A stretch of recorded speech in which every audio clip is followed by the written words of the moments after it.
thanks to Lincoln's EDI committee and to Karen Schumann for entrusting with this important topic up here up north. We're going to split really tonight's event into three areas: recruitment in terms of diversity, retention, and promotion. I'm hoping that we're also going to inject some realism here, because the reality is that even with 3 solid years of initiatives, the latest figures show that the proportion of non-white and underrepresented groups is still stubbornly below the national average. So I'm going to start with issues of recruitment. Starting with you, Winston, according to the bar from 1985.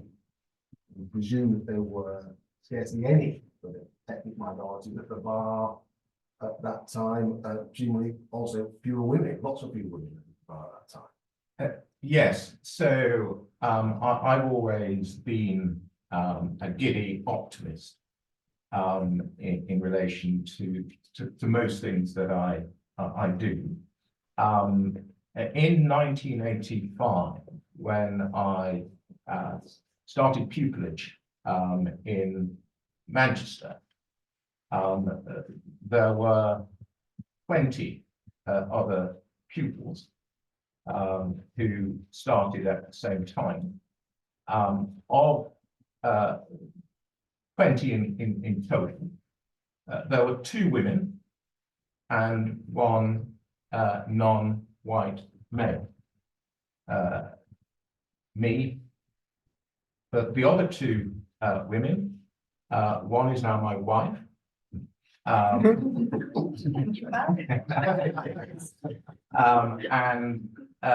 the other a very close friend.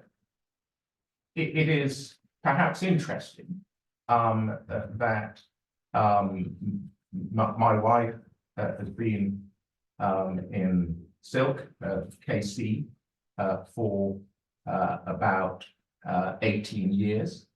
The other close friend was appointed to as a judge, and I was fortunate enough in due course to apply and obtain Silk. I was thinking about that, and I won't mention the other 17, some of whom have done well, others have perhaps done what all of us expect at the bar, which is to make a living and enjoy. But it rather suggested, given the 3 minority candidates at that time, that even then you had to have something more than just needing and wanting to practice. You needed to be regarded as perhaps exceptional, which is a challenge, because I don't think that if you're male and white, you have to be exceptional to be at the bar. You may need to be exceptional to get into a very prestigious set, which is in great demand. But I hope before I leave the bar that I can look and think that all those who are seeking to apply are effectively going to get a fair opportunity, and part of, I think, what we're talking about is whether that has changed over the 35 years. Well, I can move on to Aisha here, Winston's giddy optimism. I just wondered whether there was somebody who inspired you to believe that you could become a barrister, or whether there was an event or something when you were younger that made you feel that you could, despite the lack of role models at the time, believe that you could become that. Well, I started practice in the 40s, and apart from one other female in training, there was nobody. And I was regularly told that, because I'm practicing online, that they did want a man, even before the solicitors had actually expressed that view. And then sometimes the clerk would say things like, well, I offer such and such, but they picked you. I mean, I don't know why they picked you. Couldn't be to do with the 4 acquittals you've had recently. So I didn't have a giddy optimism, but I did have a realism about what was expected if you were an Asian female, but you couldn't be mediocre. If you made a mistake, it would go around like wildfire. And I still feel that if you make a mistake, and I sit as a recorder, and I'm still very conscious of that if I make a mistake, that will be much more glaring than if a white male recorder makes a mistake. Mm. And I think that is still something that is there. Yeah. And that isn't because I don't have the support of the judiciary where I sit. They are extremely supportive where I regularly sit. I can't praise my acting resident judge enough. But there is still that perception. And I don't think that, and I think that is based on how people perceive you. Yeah, well, very interesting. I wonder if I can ask it. Hafsah, of course, our newest recruiting to that way to the bar, called I think the 2019. Yeah. And I just wonder whether you feel any of the same pressures that I should mention, whether it's still prevailing now or these years later. I think in a way I do relate to both comments, I think, from Aisha and Winston, in the sense that when you're entering a profession where you feel that you're not necessarily when I was entering it, I feel that I was essentially fitting the norm. I did feel like I had to sort of go above and beyond my peers when I'm applying, in terms of being that exception and feeling exceptional, and feeling that if I had not done well in an area, or if I was lacking something, for example, a scholarship, that it may hold me back. But in another sense, I thought I did learn to sort of recognize what I could bring to the profession in terms of my diversity and my unique attributes that were outside of sort of what I thought was a conventional model of what a barrister needed to be. But it definitely took a long time to get to that process through. It wasn't when I was applying initially, it was over 2 or 3 years of applying that consciousness and confidence in my own abilities grew. But very much when I started, I did feel that I needed to be, you needed to have more than your peers when you're applying, because you're trying to navigate and break the mold, essentially. I do think now, I hope that those pressures are less, but I do think that I know some students that are applying that are in the room today, that people do kind of fear if they have an application form where they're comparing it to other people. I think those that are from underprivileged or ethnic minority backgrounds, I feel a greater sense of pressure in communicating those than their peers who may kind of fit more of the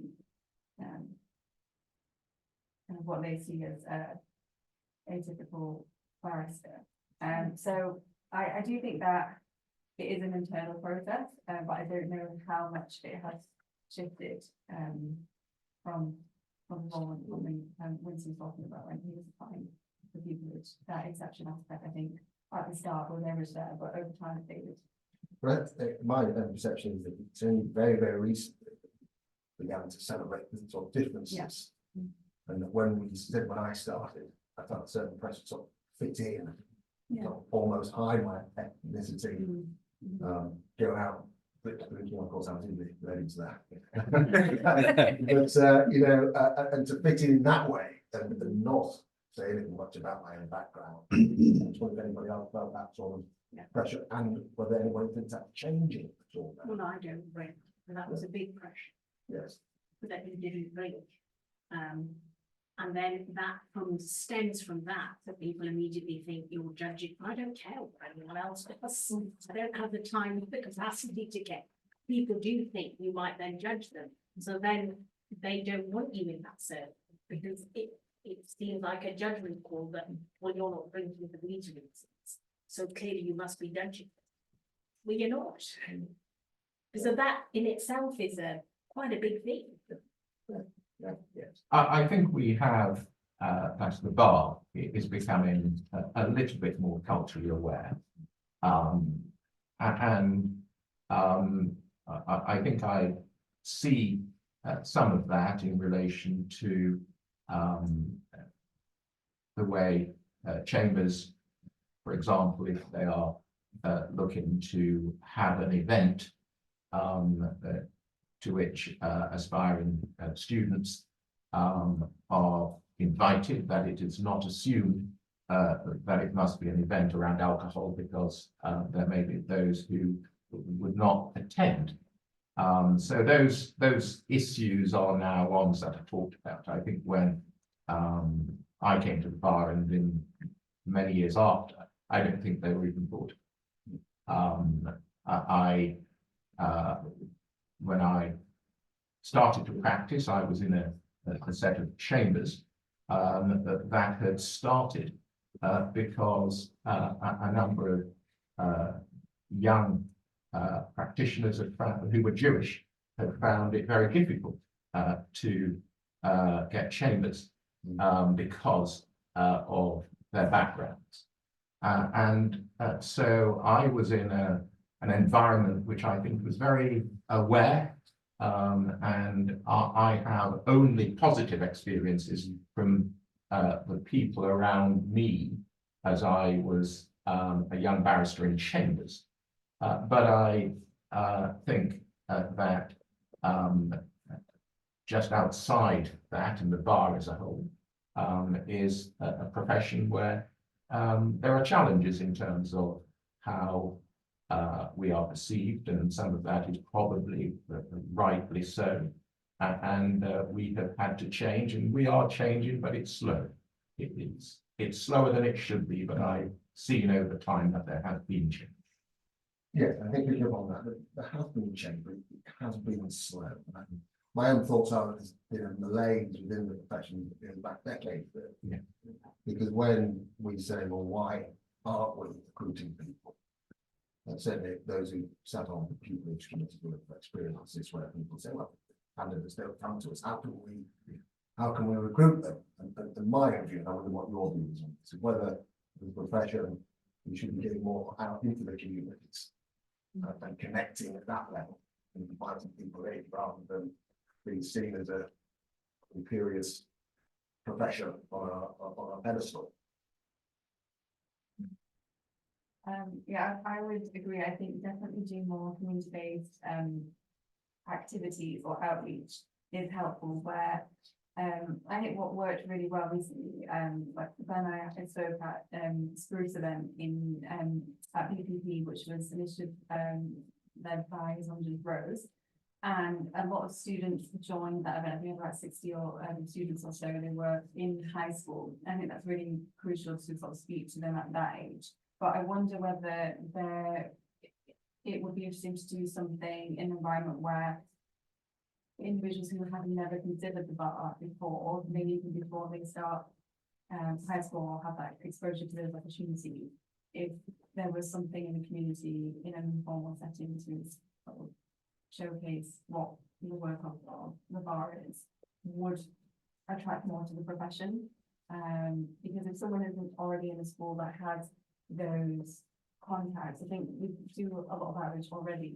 I just don't want it to be just certain schools that have those networks. It needs to be across the board, but also individuals who have never considered, well, you know about the law. Yeah, I do think that community-based outreach is great enough. Yes, when we were doing some work for the Northern Circuit, provided the race report, we held a series of focus discussions where we invited and then went to see sixth form students from backgrounds where they would not traditionally think about the law, and asked about why they would not consider the bar. And it was quite interesting, their responses. Quite a lot of the responses from those from the Black and ethnic minority background said, well, they just didn't see anyone fit in their description as barristers. They didn't see that when they looked at programs on the TV, when they looked at those things that attract and attach their attention. We reported to Lisa that it would be helpful if that could be changed. And one of the things that I think is still planned and trying to roll out is for individuals to go into schools. I know that in Manchester and Liverpool, there is an initiative with barristers and judges to effectively attend and speak to pupils in those disadvantaged areas to effectively say, actually, think about it. It's not something you can just walk into. It's challenging, but that isn't a reason not to think about it. I've just made one other observation, because I think that when we look at the statistics, that we need to deep dive a little. The latest statistics from the Bar Council will tell you that, in fact, I think it's 60 or 70% of pupils are from Black and other ethnic minority backgrounds, which is higher, it is said, or just matching the population numbers. And the suggestion might be that, well, there's not a problem. Actually, when you just look behind that, you will find that in terms of proportion, there is a much greater level of application from Black and ethnic minority backgrounds, because traditionally families see the bar medicine as something that they want their children to aspire to. So that although you are getting more applied, they're not getting through. But it's disproportionately more difficult to actually succeed, whether you have the same 2-1 or a first. If you've got a 2-1 from a Russell Group University and you're Black or of a minority ethnic background, the chance of you getting a pupillage is about 18%. If you're male and white, it is 40%. If you have a first and you're Black or ethnic, the chance of you getting a pupillage is about 40%. If you're male and white, it's 65%. I think that type of stats just tells you a little bit more of the challenges that's in it. And do you think then that one of the things that we need to concentrate on, the people who are on the pupillage committees, to make sure that they're looking wider than the general, who's got a 2-1, who's got a good university, and that we're giving enough credit to people who come up from inner city schools, who have been caregivers or care leaders, or do you think we give enough value to that, those like lived experiences, or do you think we're still tied down by who went to the best university, who's got 2-1? I've sat on commissions, and I don't think that's right. You do have a checklist that can be audited and by the Bar Council to check that you are taking into account and making adjustments for various matters. But the problem is, when you interview people, you also need to think of a candidate, because the job requires resilience, and you do need resilience. And some people, if they don't have any support network, that does give concerns if they've constantly just faced adversity. Another 5-10 years of adversity in quite a demanding profession. you do need to think, are they going to be able to manage that? And I think that is a problem. Because the profession in itself demands you to be able to cope with a workload that will be thrown at you at the last minute. Yeah, I mean, my worry is that, for example, somebody's worked part-time and maybe brought up a child themselves. Yeah. They've shown resilience, real resilience Yeah. and fight to get through. And that's not being given the value that it should be in the same way as high grades are.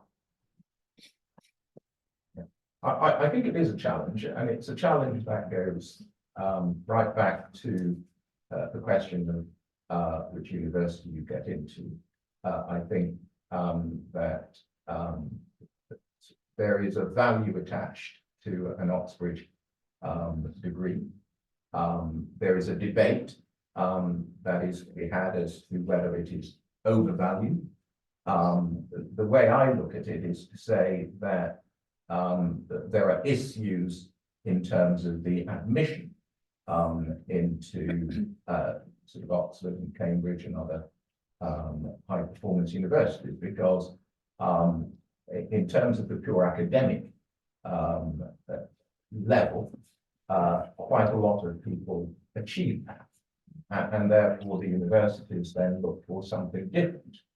And it is possible that historically, although this is now changing, those things that made the difference from an admission perspective were those features or attributes that actually discriminated against those. Just to take your example, if in fact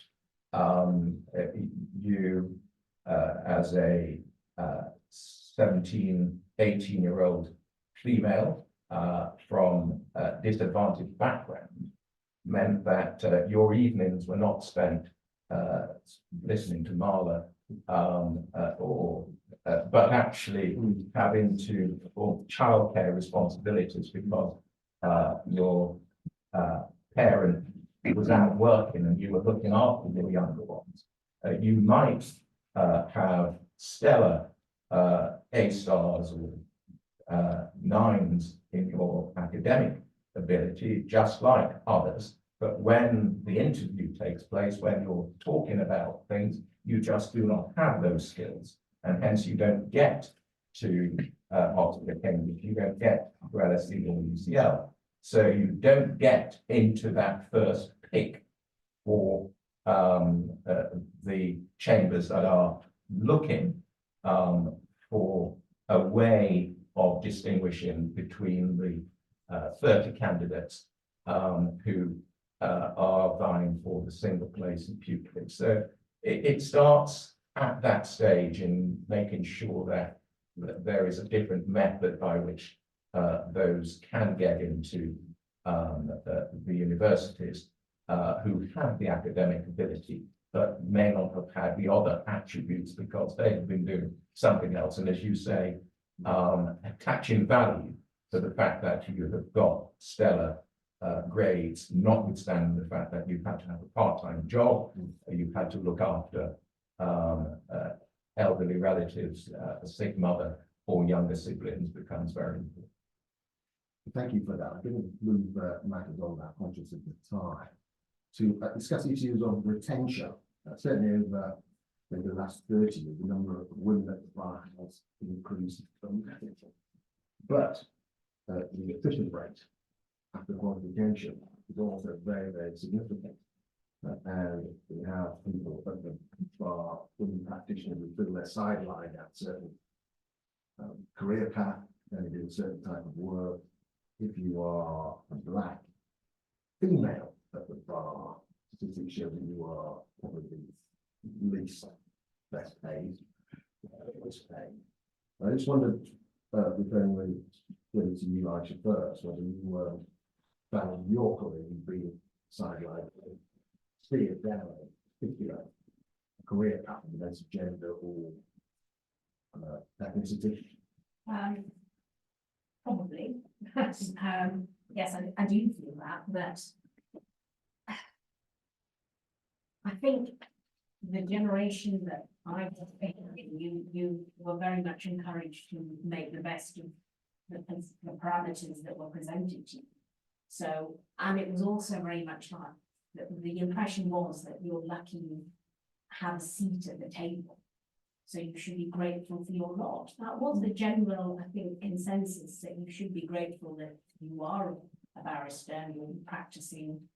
I mean, I was encouraged to do family when I started. I did do some family and then I branched off into crime, but there was certainly a driving force to try and get me to remain in family. And there was certainly a perception, and things were said by parts of, well, you know, the rough defendants will want to be represented. I mean, it was said to me by a small Asian female, because how are they going to relate to you? So those things were said, they were constantly background noise.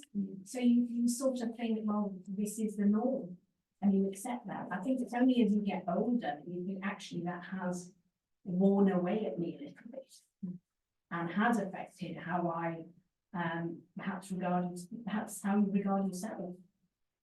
I have to say, since I became a recorder, and because of the way things I have been, I've sat a lot. The judiciary can be much more welcoming on the whole, and much more encouraging, and actually much more progressive, surprisingly. So I haven't felt that then, but I certainly in my early career, mid-career, I did feel it. And certainly when I had maternity leave, because I had 2 children in close succession, and I took a lot of time off, and then I said I wasn't going to do back-to-back trials. There was definitely a feeling, well, what do you mean you don't want to leave your children? There's this really good case, you can be led. And I said I wasn't going to do it. And I was told, well, then you might not get any work. And I said, well, so be it. I have a husband who did the same job. One of us needs to be there. That's very interesting. I wonder, perhaps what your perspective starting out in your career, where you feel the job's open to you, you don't know why you can do anything now, or whether you still feel some pressure to, for example, lots of women complain that they get back to back room trials and stuff that makes it really sort of heavy work. You feel that's kind of happy organized.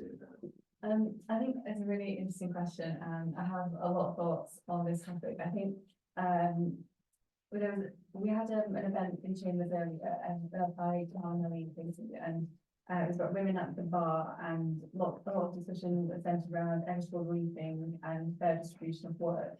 And a lot of research shows that in the first 5 to 7 years of practice, as a woman at the bar, that's where it kind of solidifies the area that you're going into. Well, not only tied for the first 5 to 7 years, but that is quite crucial in sort of determining what you want to go into. Because at the moment, I've just started out and doing crime, family, and a bit of civil.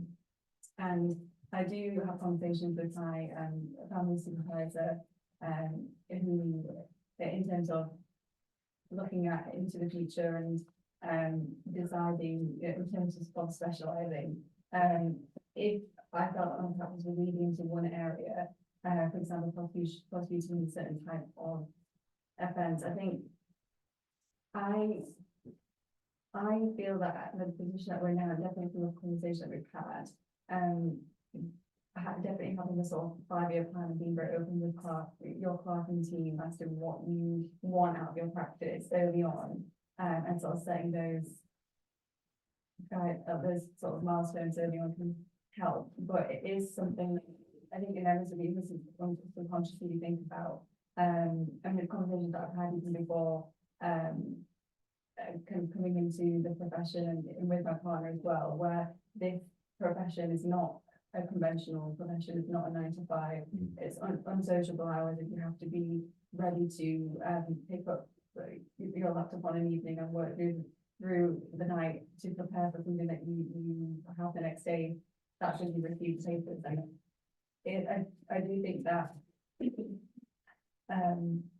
it definitely takes conversation with your chambers and also your support system around you for when it comes to managing life. I don't think that at the moment I would feel that I'm pushing into one area due to being a woman. I think in some areas I feel that my male client, when defending a client, in certain offences, I think that sometimes they have actually asked preferred to have a female defendant, but it depends. And I've not yet encountered a situation where someone said actually prefer to have male representing them for this type of defence.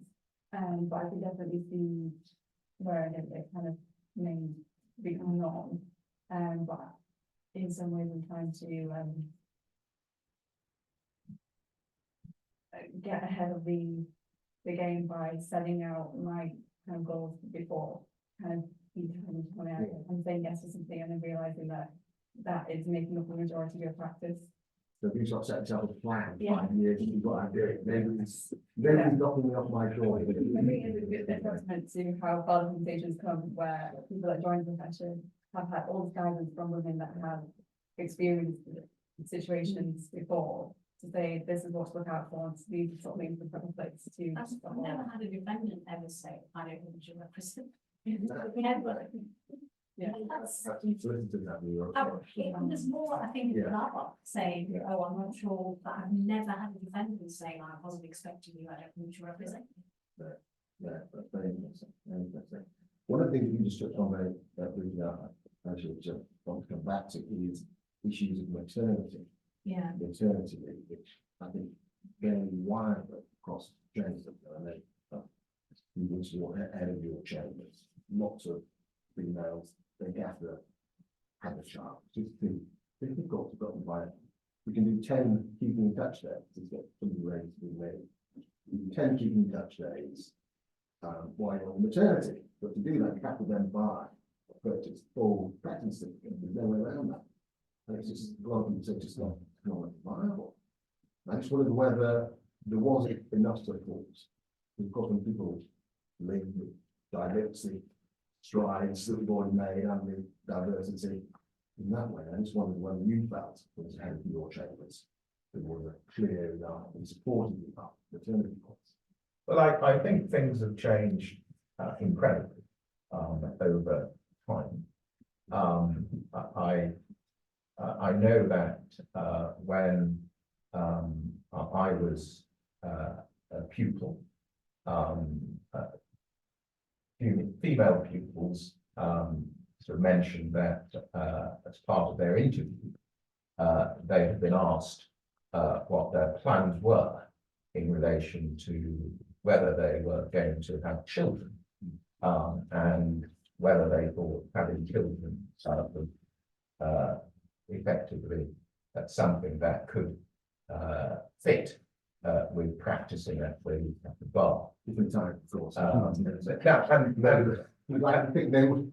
No, and I think that we, at least now, certainly it should be the case in any well-managed chambers, that there are policies that do not discriminate against those who have to or wish to take time off for reasons of maternity, and that should apply not just to the way chambers' expenses are looked at, but also in relation to the ownership of the building, rent, and those things. And progressive modern chambers should have all of those things in place. There is no getting away from the fact that this, however, a male partner in a relationship would feel that they are also doing some heavy digging in terms of looking after children. It just does not happen. And the female mother has those responsibilities and takes them on and has to make the plans around those difficulties. I don't pretend to have any real experience or insight other than the fact that I have a wife who tells me quite properly that I'm pretty useless.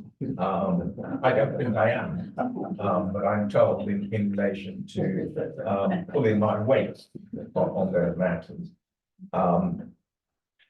It's a challenge And as you just said, it's important to plan and realise that the work that you do as a barrister is not something that is 9 till 5. It is not predictable. It requires you to be working in those situations where the natural sort of expectation, if you've got childcare responsibilities, is that you'll be doing other things. And it does take quite superhuman effort. But I think that has to be recognised within the chambers, and one has to make allowances, and that comes not just from the way the structure is, but how the clerks deal with matters and what the clerks are told that they need to do in order to make those things work. Thank you. Thank you. I'm going to move on now to issues of promotion. The statistics show that, for example, this DPS, very few people of colour get the leading briefs or are led juniors. Also, in terms of the courtship exams, statistically, people of colour seem to fare far worse in the interviews. I just wonder if anybody's got any answers to that. You can tell me first, and then if we get it, so anybody's got any insight or as to why it's difficult to ask such a successful panel here, but why you think we are stuck with the statistics which seem to bear out that the interview process seems to not favour those of colour. Yes, I don't know. There's quite a lot of debate just dealing with, for example, the recordership assessment process. I think those who have put together that exercise are very sensitive to the accusation that it seems to have some inbuilt bias. They denied that is the case, but they have said that they are looking at the statistics to see whether it is disproportionately impacting. I don't know whether we have got any further learning in relation to that. I think in relation to panels for the CPS and also the sort of government lawyer panels, I think that requires those organisations to take a very close look at how they do what they do, because they are expected to demonstrate good practice. They're expected not to be making those mistakes and making those errors. And if they can't get it right, then I'm afraid the sort of independent bar might feel that somehow that's a green light for us not to get our housing forward. Aisha, I'm just going to ask you whether you felt in your career you had the briefs that you felt you should have had with seniority, whether you fight for them or A bit of both. Yeah. A bit of both. I think there was certainly a period when I thought that it didn't matter what the result was. In fact, CPS at one stage even said the exception has got some very good results, but we think she's a bit demanding.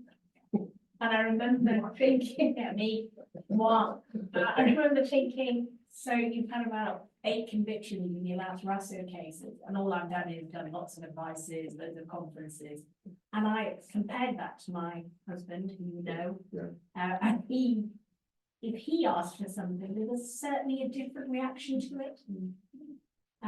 To this, and I would compare it, very similar type of work that we were both doing, and there was definitely a different reaction. It was almost seen as, he's very conscientious, you're a bit demanding. And it could be because of our personalities, but I don't think it was just that. That's interesting, very interesting. Well, although we do complain that the diversity dies, the news is moving very slowly. It is definitely moving. At least there's a conversation about Yes, it. it is definitely moving. I want to make sure that we end on positive notes this evening. I just wondered if you can, each one of you, tell me something that you think we're doing really well at the moment in this area. Well, as I said, I sit mainly in Teesside. My acting resident judge, I couldn't fault for encouraging and promoting and encouraging me to apply full time and just being really supportive.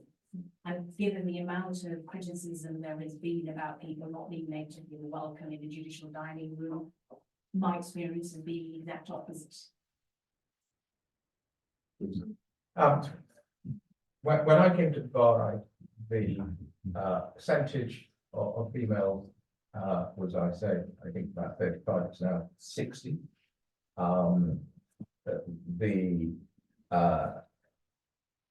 The experience of female at the bar was pretty dreadful.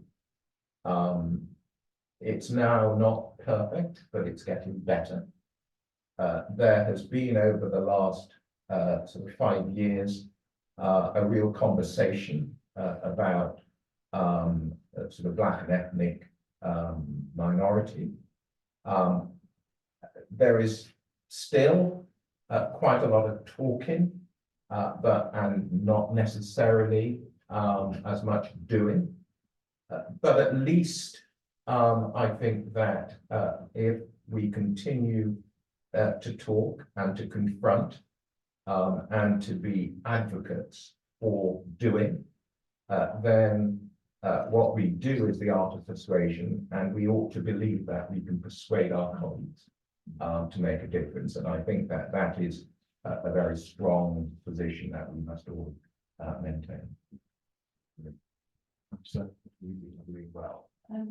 So many things, especially on the Northeastern circuit, and then I've worked together on a few different initiatives, and I think I have to say you're doing such an amazing job in providing opportunities and also creating opportunities for not just students but practitioners across the north and bringing this together. So I mentioned the Spruce Initiative earlier, but also Northeastern Circuit's own diversity group.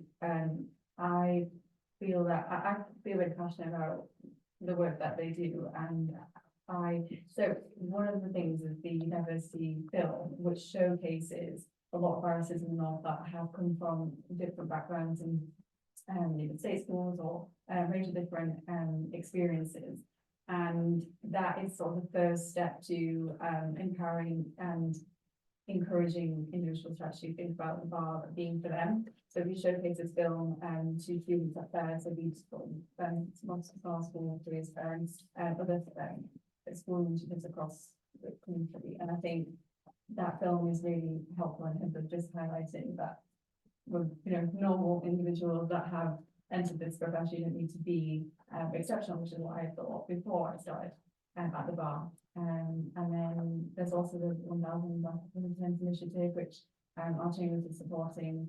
And then I myself and my co-people, I'm going to be co-people that I can never forget that now. We do People's Insight Evenings for students. A few students that I've met that are here today have come to chambers and kind of know more about what we do, and that's just a small example of things that we're doing to kind of bring more talent into the bar, but also showcase the talent that we have as well. And there's so many things I have to write down, so we're going to forget. We have a mentorship program, Northeastern Scholarship Programs. I'm a mentor this year for one of the individuals that didn't receive a scholarship at the sort of second opportunity that they were able to get a pupillage mentorship with a student. Yeah, so I think it's definitely advanced a lot from when I had entered the bar, and yeah, I do think it's really positive, and that's like it's really encouraging, and also just as a general huge about for people to just know that there's always people around to talk to that kind of person. Yeah, but yeah, I echo that. But I think we do, having these conversations, Yeah. and we specifically on these topics, and I do feel optimistic. I think because there's such a huge amount of ground to make up, it was never going to change overnight. And I do think really the real test when you're having progress in the next 5 years, if the initiatives and the work we put into place really does bear fruit, we are going to see that over the next 5 years or so, and I think that is going to be the case. And we don't need to necessarily have these meetings.